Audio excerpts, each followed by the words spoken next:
പിന്നെ ഓരോ പത്തിലും പ്രത്യേകമായ ദുആ എന്ന് പറഞ്ഞുകൊണ്ട് പല ആളുകളും ചൊല്ലാറുണ്ട്. ഇപ്പൊ റമദാനായി കഴിഞ്ഞ ചില മാർക്കറ്റുകാർ, പിന്നെ ഷോപ്പിന്റെ ആളുകൾ, ഒരു ഷോപ്പിന്റെ ആളുകൾ, പല ആളുകളും അവരുടെ കച്ചവടത്തിന്റെ പരസ്യം എന്ന നിലക്ക് കമ്പനി പരസ്യത്തിനൊക്കെ വേണ്ടിയിട്ട് കാർഡുകൾ ഇറക്കും. ആ കാർഡുകളിൽ കാണാം റമദാനിൽ പ്രത്യേകമായി ചൊല്ലേണ്ടുന്ന ദുആ, അശ്ഹദു അല്ലാ ഇലാഹ ഇല്ലല്ലാഹ് അസ്തഗ്ഫിറുല്ലാഹ് അസ്അലുകൽ ജന്നത വഅഊദു ബിക മിനന്നാർ. അർത്ഥത്തിനൊന്നും തകരാറില്ല. പക്ഷേ റമദാനിൽ പ്രത്യേകം അങ്ങനെ ഒരു ദുആ നബി സല്ലല്ലാഹു അലൈഹി വസല്ലം പഠിപ്പിച്ചിട്ടില്ല. ഇതൊക്കെ എപ്പോഴും ചൊല്ലാം, ഏത് കാലത്തും ചൊല്ലാം, അതിന് അർത്ഥത്തിനൊന്നും തകരാറില്ല. അതേമാതിരി ആദ്യത്തെ പത്തിൽ ചൊല്ലേണ്ടത് എന്താ? ആദ്യത്തെ പത്തിൽ അല്ലാഹുമ്മ അർഹംനി യാ അർഹമർ റഹീമീൻ. രണ്ടാമത്തെ പത്തിൽ ചൊല്ലേണ്ടത് അല്ലാഹുമ്മ ഗ്ഫിർലി ദുനൂബി യാ റബ്ബൽ ആലമീൻ.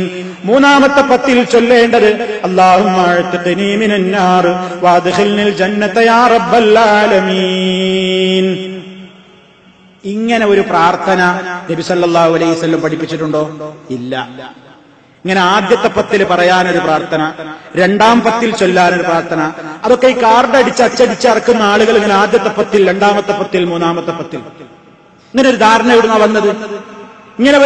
എവിടുന്നാ വന്നത്? ഒരു ദുർബലമായ സനദ് ശരിയല്ലാത്ത ഒരു ഹദീസിൽ വന്നിട്ടുണ്ട് റമളാനിനെ കുറിച്ച്, അവ്വലുഹു റഹ്മത്തുൻ വഔസതുഹു മഗ്ഫിറത്തുൻ വആഖിറുഹു ഇത്ഖും മിനന്നാർ. റമദാനിന്റെ ആദ്യത്തെ 10 ദിവസങ്ങൾ കാരുണ്യത്തിന്റെ 10 ദിവസങ്ങളാകുന്നു. അതിലെ മധ്യ 10 ദിവസങ്ങൾ പാപമോചനത്തിന്റെ നാളുകളാകുന്നു. അവസാന 10 ദിവസങ്ങൾ നരകമോചനത്തിന്റെ നാളുകളാകുന്നു. ആ ഹദീസ് സഹീഹല്ല. എന്നാൽ ഈ ഹദീസിനെ മുഖവിലൊക്കെ എടുത്തുകൊണ്ട് ചില ആളുകൾ എന്ത് ചെയ്തു? ആദ്യത്തെ 10 റഹ്മത്തിന്റെ 10 എന്നാ അതിന് യോജിച്ചൊരു ദുആ, അല്ലാഹുമ്മ റഹ്മനി യാ അർഹമർ റഹീമീൻ.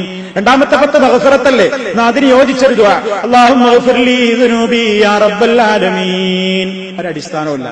റമളാൻ മുഴുവനും റഹ്മത്താ, റമളാൻ മുഴുവനും പാപമോചന നാളുകളാ, റമളാൻ മുഴുവനും നരകമോചനത്തിന്റെ ദിവസങ്ങളാണ്. എല്ലാ ദിവസവും പാപികളെ നരകാഗ്നിയിൽ നിന്ന് മോചിപ്പിച്ചുകൊണ്ടിരിക്കുന്ന മാസമാണ് റമളാൻ. അതിൽ അവസാനത്തെ 10 എന്ന പ്രത്യേകതയൊന്നുമില്ല. എല്ലാ ദിവസങ്ങളും ഈ പറയുന്ന 3 ഗുണങ്ങളും റമളാനിനുണ്ട്. എന്നാൽ റമളാനിന്റെ ഏറ്റവും കൂടുതൽ നബി സല്ലല്ലാഹു അലൈഹി വസല്ലം നമ്മളോട് ഖദറിന്റെ രാവായിരിക്കാൻ സാധ്യതയുണ്ടെന്ന് നമുക്ക് തോന്നുന്ന സമയങ്ങളിൽ അധികരിപ്പിക്കാൻ പറഞ്ഞൊരു പ്രാർത്ഥനയുണ്ട്. അല്ലാഹുമ്മ ഇന്നക അഫ്വുൻ തുഹിബ്ബുൽ അഫ്വ ഫഅഫു അന്നീ. അല്ലാഹുവേ, നീ ഏറ്റവും കൂടുതൽ വിട്ടുവീഴ്ച ചെയ്യുന്നവനാണ്, വിട്ടുവീഴ്ചയെ നീ ഇഷ്ടപ്പെടുന്നവനുമാണ്.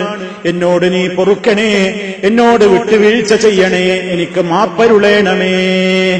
ഇങ്ങനെ പ്രാർത്ഥിക്കുക. അത് ഖദറിന്റെ രാത്രിയാവാൻ സാധ്യതയുണ്ടെന്ന് തോന്നുന്ന ദിവസങ്ങളിൽ ഞാൻ എന്താണ് അധികരിപ്പിക്കേണ്ടത് എന്ന് നമ്മുടെ ഉമ്മ ആയിഷ റളിയല്ലാഹു അൻഹാ റസൂൽ സല്ലല്ലാഹു അലൈഹി വസല്ലമിനോട് ചോദിച്ചപ്പോൾ അവിടുന്ന് പഠിപ്പിച്ചു കൊടുത്തതാണ്. അതല്ലാതെ കണ്ട് റമളാനിൽ ആദ്യ 10, രണ്ടാം 10, മൂന്നാം 10 പ്രത്യേകം ഒരു ദുആകളും ഇല്ല. ഇത് നമ്മൾ പ്രത്യേകമായി മനസ്സിലാക്കിയിരിക്കേണ്ടതുണ്ട്. എപ്പോഴായിരുന്നാലും നമുക്ക് ഈ പ്രാർത്ഥനകളൊക്കെ പറയാം. പ്രത്യേകിച്ച് അതിന്റെ കാര്യത്തിൽ ഒന്നും പ്രത്യേകം